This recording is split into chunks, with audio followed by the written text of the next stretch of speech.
All right, we're on week 2 as we look at this thing called romantic. Somebody say it for me. Romantic. There you go. There you go. We're going to talk about relationships and codependency. We're going to talk about being in a relationship with another person who is also in recovery. And then we're going to talk about 13 steps. We're going to look at all 3 of those situations. We got some sniggles and some laughs because this thing called relationships is an important area. We talked about that last week. We started by saying that once we get clean, we get options. It opens up opportunities, right? That's right. And we got to make sure we take advantage of those opportunities and not take advantage of people in that thing. And a lot of times we take advantage of people. That's right. And we want to stop doing that. Right? Right. So, it says relationships and codependencies. Partners of addicts need to adapt to the situation or leave. What does that mean? That means that, okay, whoever you're in relationship with needs to adapt or they need to get away from here because we are different kinds of people that have different kinds of situations, right? Right. So if you're not going to adapt, and I'm not talking about adapt to us using, I'm talking about adapt to who we are. Because for me, you know, I got to go to meetings, I got to get involved, I got to deal with all y'all, you know. You can't be drinking around me, can't be smoking weed. That's a whole bunch of can'ts to be in a relationship with little old me, right? And so I need somebody to adapt to that, or they need to leave. You see what I'm saying? I can't expect for them to compromise, and there are some things that I can't compromise to. That makes sense? It says some of these people will adapt by becoming codependent. We don't want them to become codependent. That means where their whole life revolves around us. They need to have their own life. They don't need to be codependent. See, what happens is when they become codependent, they need you to stay in your using cycle. Right. Because that's what the relationship was predicated on. You got it? Yeah. The relationship was predicated on you using. So now you get clean, you disrupt the apple cart. Wow. Because they were used to being in charge. Yes, ma'am. Yes, sir. So if we disrupt, if we stay in that same cycle, that gives them something to be a part of? Absolutely, because that was the original dynamic of the relationship that they done got comfortable with. They done got comfortable with fixing you and solving problems. They done got comfortable with making all of the decisions in the house. Now you come home like my brother over here, and now you got an opinion because you got some money. Well, that ain't the way the relationship is designed. The relationship is designed, you give me your money and shut up. Just by you getting clean is just, I'm not saying they don't want you to be clean. Codependency is an illness just like addiction. Yes. And they have become codependent. And so they've gotten used to that dynamic. No matter how sick and painful it is, that's the dynamics that the relationship has been on. And I've seen so many couples break up because the loved one got clean. Not because they getting high, they stayed through getting high. What that person couldn't handle is that person being clean. That's what you're going to have to figure out. Do you really want him clean? Now, that doesn't mean what it sounds like. Yes, you want him clean. Yeah. Yes. That's an easy one, right? That's right? But him being clean changes everything. That's right. It changes how the house operates. It changes how the relationship operates. It changes, codependent people need to be needed. Yeah. And now it seems like you don't need me no more. Right. So I'm not valuable no more. Right. That's not true, but that's one of the illnesses of that, all right? So it says this is where they become so wrapped up in looking after the addict that they begin to lose their own identity. Their identity isn't helping you. And now you don't need their help like that no more. They spend their time cleaning up after their partner's mess and making excuses for them. Y'all loved ones are pros at that. Yeah. Right? Y'all are long distance truck drivers, y'all are this, y'all are that. They tell all kinds of stories to keep them telling the truth. Y'all in Bible college, y'all are in college. You in everything other than treatment. Yeah. Right? Right. You know, because they're protecting themselves. They don't want to say for the 31st time, you done fell off again. So they make up stories. Wow. Right? Yeah, that's right. It says when this other person becomes sober, it can be a dramatic change that heavily affects their own lives.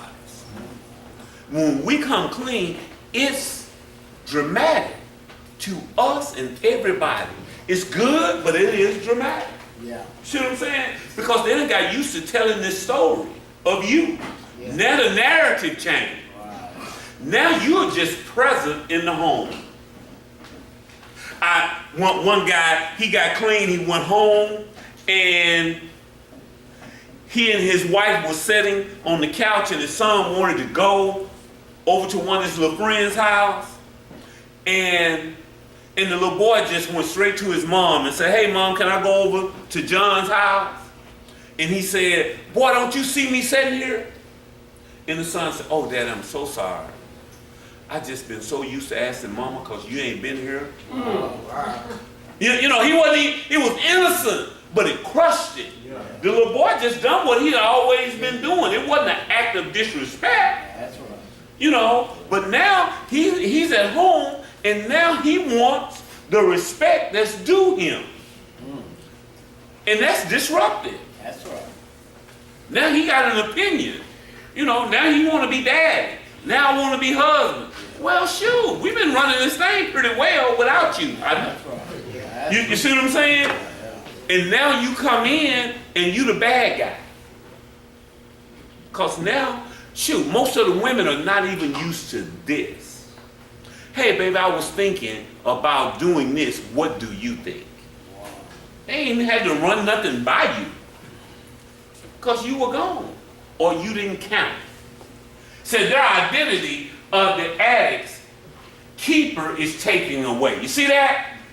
This right here, their identity that they're your keeper, that they're the one that's in charge, they're the one that's helping you. When you get clean, that's taken away. That's an important role that's now no longer there. And they can struggle to find their place in the world. Meanwhile, all the attention will be on the newly sober's partner's adjustment. You see that? What that mean? Now you getting all of this attention for just being clean, and these people been holding the fort down for years, and now they envious and jealous like, he ain't doing nothing. But what he been doing all along? You don't get no parade for that, partner. So they envious of that. You know? Don't mean no harm, but we get a whole bunch of attention after a while. And when that attention fades, it's dramatic to us. That's right. How long you been gone, Gabe? From here? From here. Just maybe 6 months. Right? Oh yeah, so he's still in the parade stage. Yeah. So everything that he does is big. But it's fading, I guarantee. After a while, it'll be fading. You know, it's like, oh, okay. Right. Oh, okay, so you took your family on a vacation. One time in 7 years. Okay. Whoopee. Okay, so now you paid the bills. Whoopee. You know what I'm saying? It changes from the parade to expectation. That's right. And then it changes to you haven't done anything but what you were supposed to do all along. And my sister back there shaking her hand like, no, ain't no parade. You ain't doing nothing but what you should have done, and you should have been doing it long time ago. You late. Yeah. So no parade for you. That's dramatic for us. That's right. Because we want a parade. Yeah. I got paid yesterday. I paid bills. And Grambling didn't play. Not even Prairie View. Jackson State or nobody. It was just a quiet exchange of money. It wasn't even a thank you. At all. You know what I'm saying? Nothing. Then nothing happened. Chrissy, nothing. It wasn't like, oh, this is a big deal. Thank you, the band playing. Just, oh, okay. Then she said, you know we need to go grocery shopping, right? Yeah, how much am I give you? No, that don't include groceries, Doc. I'm like, wow, so I got to go back in? Amen. You know, I thought that was it. Wow. With hardly a thought for how they are coping with the transition. They're jealous because they're not getting your due Right. when he comes home, because all the attention go to him. It can be a tough time, but there are resources. That's why these meetings like this meeting in Al-Anon is so vitally important, because we've made those people sick and they need to seek their own individual treatment and care. Their own. Or their issues will come out on you and make it difficult for you to stay clean. Right. Because they got an illness too that you either found them sick or you have made them sick. Okay. Living with us will make you sick because we're not normal, and we make them do things that's abnormal. We make them go against their very core values. Because it's not normal to be with somebody and you not know when they gonna come home or if they gonna disappear, or you see what I'm saying? That's not normal, and that makes you sick. And so they need to seek their own individual healing. That makes sense? And their illness is one that's silent, because it's not very many people that sister can go and talk to. That's right. Because when she go and talk to her friends, they got one answer. That's right. Well, leave him. Yeah. So if she don't want to leave, she ain't got nobody to talk to. So she don't go and talk to nobody because that gummit, they ain't gonna do nothing but shame her. What's wrong with you? I wouldn't put up with that. And so since you don't want to hear that, you are in silence. Because I ask every mate that I talk to, I say, who do you talk to? And most of the time they tell me, nobody. Because we done sent them through the cycle so many times. Now they can't go talk to the people who care most about them because they're ashamed. Because everybody is saying, leave. And it's not their time. See, I believe this here too, and I'm going to move on to the next one. I believe that's some people's assignment. It's your ministry. It ain't for you to leave. A loving God calls you to some situations that's just hard. Yeah. It's like a mother. If a mother has a child that's an addict, well, that's still your child. Sometimes you can marry into that, and it's not for you to leave. Yeah. 'Cause I've seen some women that stay with them jokers for 10, 15 years. Then that man get clean, and they live happy and prosperous lives, and they going out and sharing their story and helping other people. It wasn't for them to leave when they was hearing leave. You see what I'm saying? That was their assignment. Like hopefully your wife, it was her assignment to stay. That's right. Now y'all can reap the benefits of that. You see what I'm saying? There's a reward for that. And so until God releases them, it's not for them to leave. That makes sense? That's right. No matter what, no matter how ugly it sounds, until God has released them, it's for them to stay. That's right. And so you got to get with some people who understand that. Yeah. And sometimes your own family and friends can't understand why you stay. That's right. You see what I'm saying? But it was your assignment to stay. Oh yeah. All right? That's why I never tell women that they should leave. I just tell them to pray. Or I don't tell men to leave now that we got the warm program. I just say pray. You pray. And until God release you, then that's your ministry. But take care of yourself. You see what I'm saying? But that's your ministry, and your issue is with God. God, why did you assign me to this? It's too much. Make sense? Oh, yeah. Now, romantic relationships with other people in recovery. Let me say this again. I've said it all week and I said it last week. That two people in recovery can have a healthy relationship. All right? They can.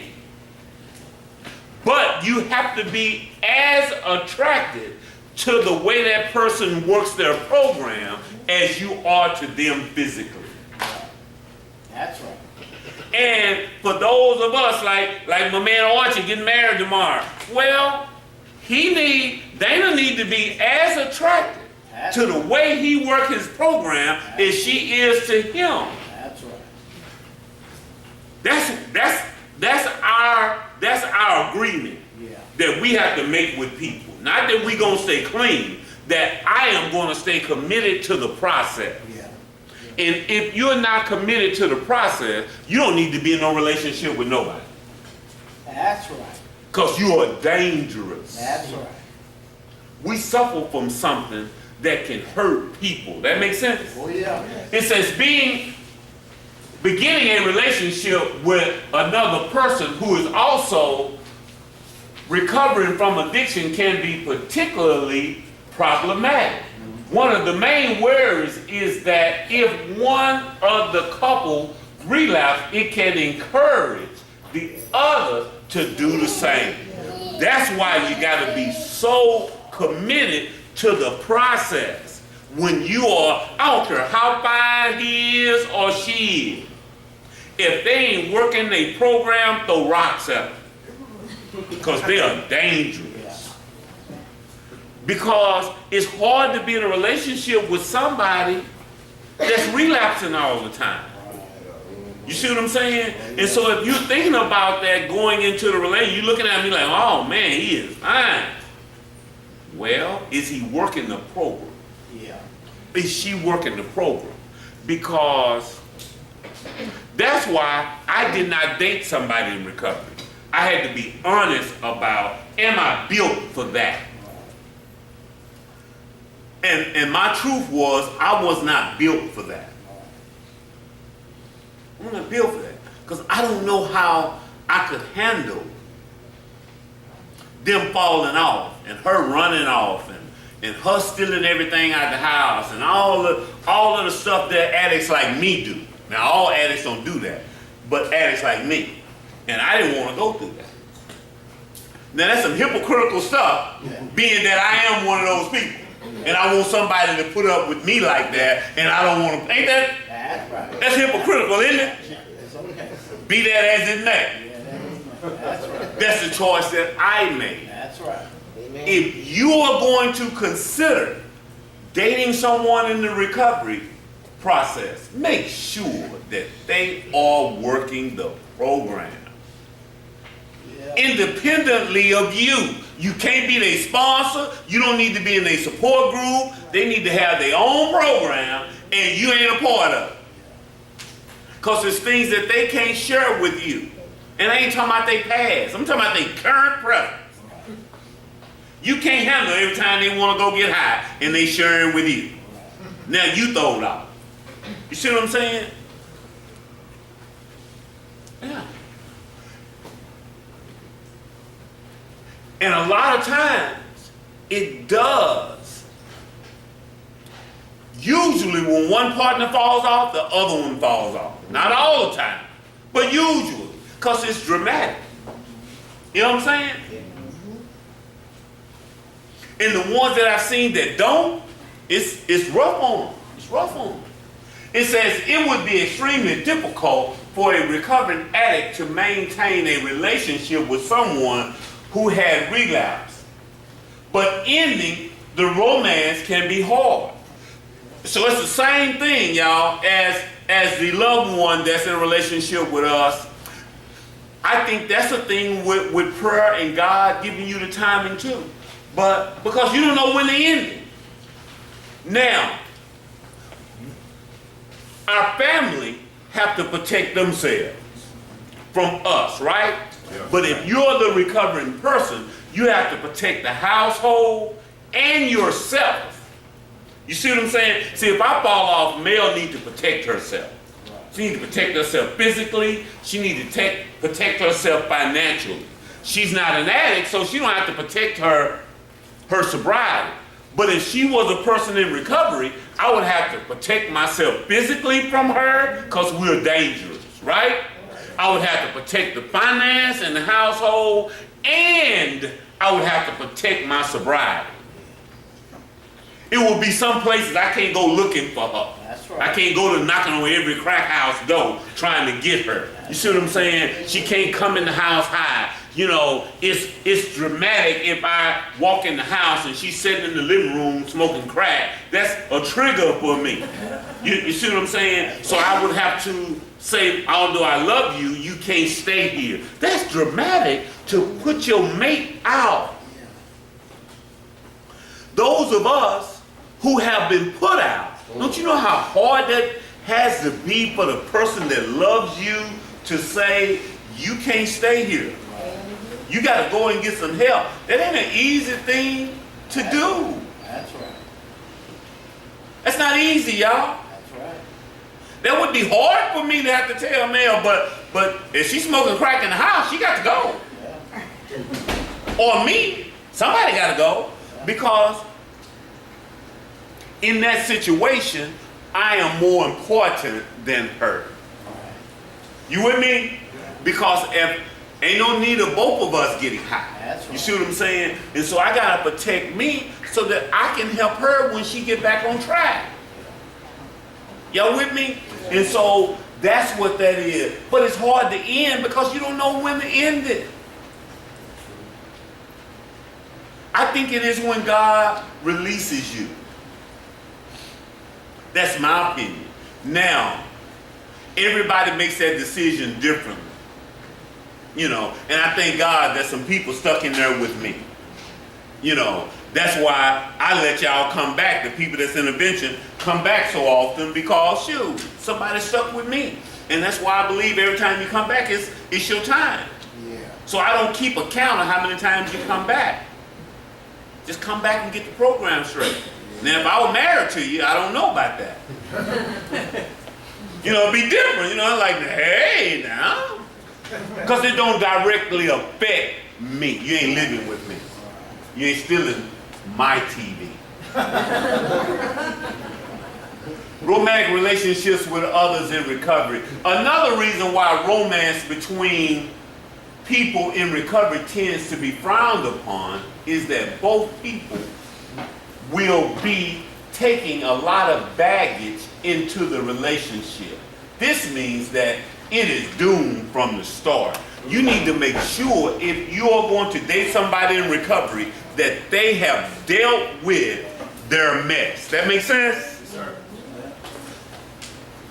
That they have dealt with their stuff. Because we have baggage, y'all. That's why it's so vitally important that when we meet with the counselors, that we go in there and really seek counseling.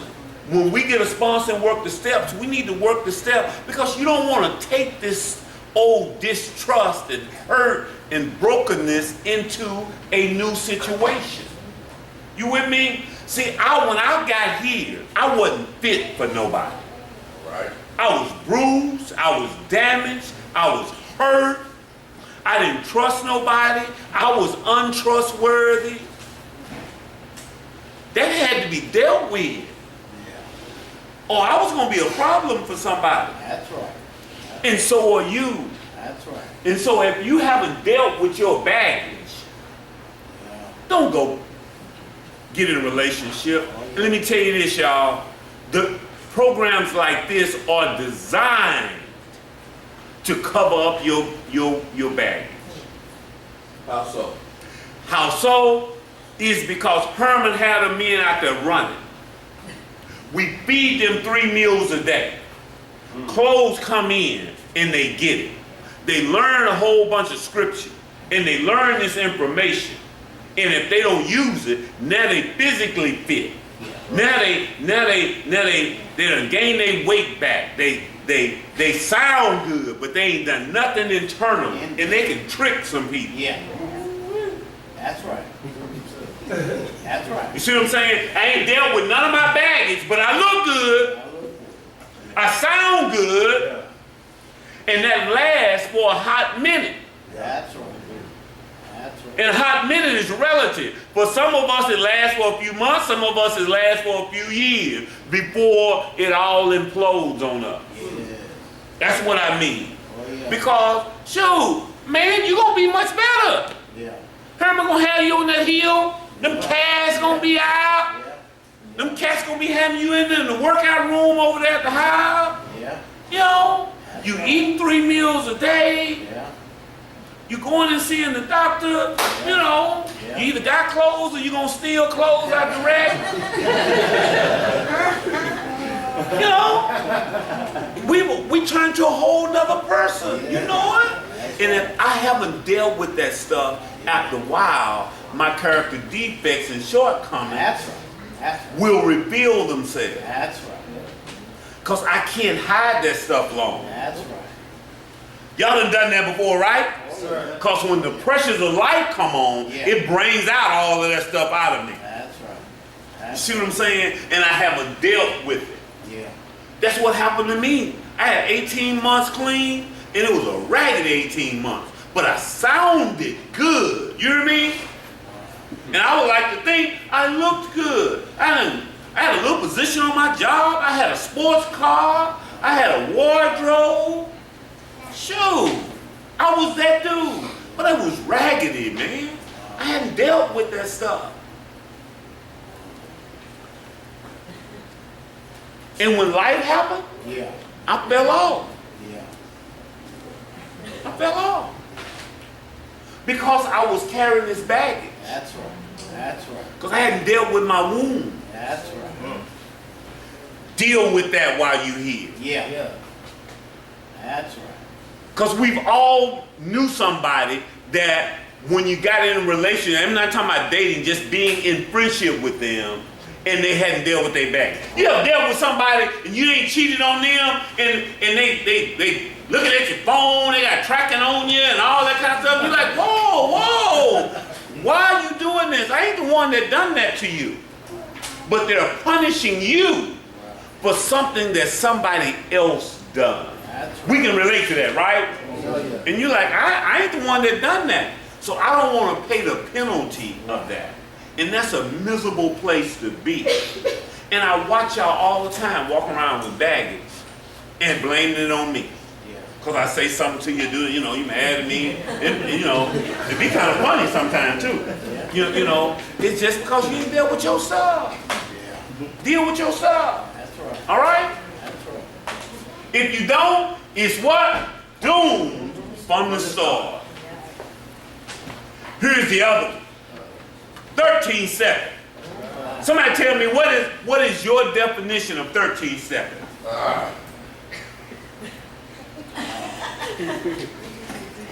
Come on, Dion, tell me. You're a 13 stepper? Oh, wow. I think where you skip all the first 12 steps and don't work them and you go straight into a sexual relationship. Okay, all right. She said you skip all of the steps and go straight into a sexual relationship. Anybody else? I believe when you decide to do it your way. Okay, I'll take that too. Anybody else? One more. Yes, sir. When somebody comes into like recovery and is broken and doesn't know anything about recovery, it's preyed upon somebody that has knowledge of recovery and has 2, 3, 4, 5 years of recovery maybe in them, and preys on them and takes advantage of their weaknesses. Okay, I'll take that. Elijah? Being in a relationship, in a recovery, and you marry. Okay, all right. I'll take that too. I'll take that too. It says 13 step, it refers to a situation where an experienced AA or NA member begins a sexual relationship with a newcomer. Wow. That is when someone like me, with 26 years clean, catch the newcomer Yeah. and impress them Yeah. with my knowledge of the program and my trappings. Yeah. Because now I've been in the fellowship a little while, I got some stuff. Yeah. And I either use my stuff or my information to manipulate